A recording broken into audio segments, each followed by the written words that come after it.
Problem ని మీరు మాత్రమే సాల్వ్ చేయగలరని మిమ్మల్ని కాంటాక్ట్ అయ్యాను. మీరే మమ్మల్ని కాపాడాలి. You are the best mentalist of the country. అందుకే చాలా రోజుల నుంచి వెయిట్ చేసి మరీ మిమ్మల్ని కాంటాక్ట్ అయ్యాను. సూర్యోదయం కోసం ఎదురు చూడాల్సిన పనే లేదు. అది ప్రకృతి ధర్మం.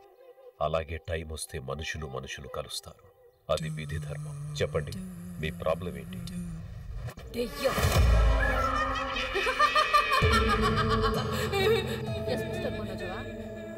తను నా కూతురు, పేరు మిల్కీ. తనకే దయ్యం పట్టింది. దెయ్యం అని మీరు ఎలా అనుకుంటున్నారు?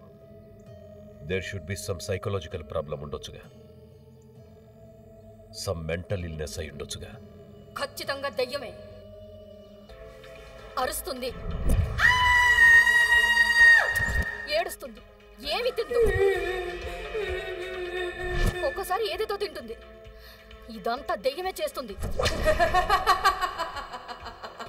మీరే కాపాడాలి. మిల్కీ, కమ్ హియర్ నాన్న.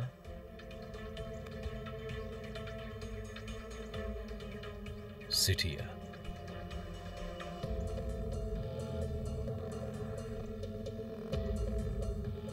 స్కూల్కి వెళ్తున్నావా?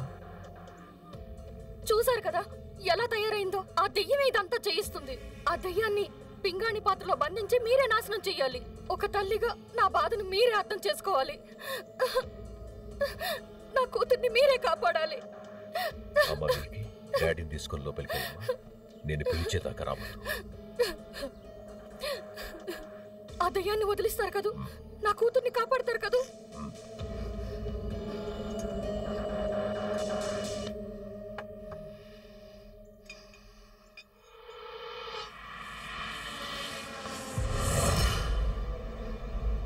ఈ సృష్టిలో మరణం లేనిది ఆత్మకు మాత్రమే.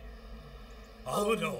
పగతో, కోపంతో, దురాశతో, కామంతో చచ్చిన ప్రతి మనిషి ప్రేతాత్మగా మారతాడు. ఆ ప్రేతాత్మనే దెయ్యమంటారు. ఈ సోదంతా నాకెందుకు చెప్తున్నావురా? ఎవరు నువ్వు? నీ చావునిరా. అందుకే నిన్ను వెతుక్కుని నా దగ్గరికి రప్పించుకున్నా. నీ చావుని. నా చావు నాకు 9 రోజుల ముందే తెలుస్తుంది. మరి నేనెవరో తెలీదా? కొన్ని నెలల క్రితం కేశవరావు కుటుంబాన్ని పట్టి పీడిస్తున్న నన్ను బంధించావు నువ్వు. ఆ కుటుంబాన్ని సర్వనాశనం చేయాలనుకున్నా. వాళ్ళని కాపాడావు.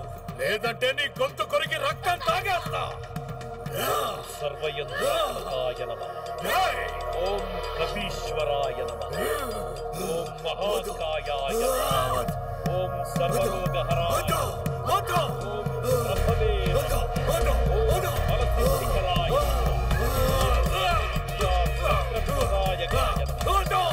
ఓం సేనానాయకాయ నమః. ఓం భవిష్యత్కారణాయ నమః. ఓం కుమార బ్రహ్మచారిణే నమః. ఓం రత్నకుండల కీర్తిమతే నమః.